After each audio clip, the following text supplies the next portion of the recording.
عبد المطلب نے دعا سامان کی حفاظت کرتا ہے تو اپنے سامان کی حفاظت فرما۔ اس کے بعد وہ اپنے لوگوں کو لے کر ہیرا پہاڑ پر دوبارہ چڑھ گئے۔ لیکن حضرت آمنہ رضی اللہ عنہا، جن کے پیٹ میں اس وقت ہمارے پیارے نبی حضرت محمد صلی اللہ علیہ وآلہ وسلم کا وجود موجود تھا، وہ مکہ میں ہی رہی، وہ ہیرا پہاڑ پر نہیں چڑھی۔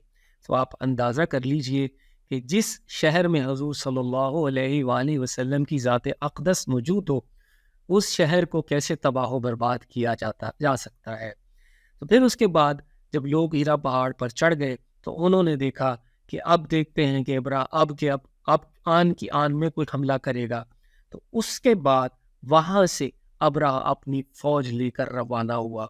ابرہہ جیسے ہی اپنی فوج کو لے کر روانہ ہوا تو ساری کی ساری فوج اس کی آگے بڑھی، ہاتھی بھی اس کے آگے بڑھے، لیکن جس ہاتھی پر وہ خود بیٹھا تھا، وہ ہاتھی جو محمود تھا، وہ ہاتھی جو سب سے بڑا ہاتھی تھا، اس ہاتھی نے آگے چلنے سے انکار کر دیا۔ اس کو بہت سارے لوگوں نے، بہت سارے فوجیوں نے نیزے مارے، پتہ نہیں کیا کچھ کیا، بہت ساری چیزوں میں اس کو مارا پیٹا، پھر اس کے بعد اس کو شراب بھی پلائی گئی، لیکن وہ اپنی جگہ سے ٹس سے مس نہ ہوا، وہ آگے بڑھتا ہی نہیں تھا۔ لوگ اس کے اوپر ظلم کرتے رہے، مارتے رہے، لیکن وہ ہاتھی بڑھنے کا نام ہی نہیں لے رہا تھا۔ وہ ہاتھی کو اللہ کا حکم تھا، ظاہر ہے وہ کیسے بڑھ جاتا، لیکن اگر اس کا رخ مکہ سے دوسری طرف کر دیتے، واپسی کی طرف کرتے، تو وہ چلنے لگتا، لیکن جب مکہ کی طرف کرتے تو وہ وہیں رک جاتا۔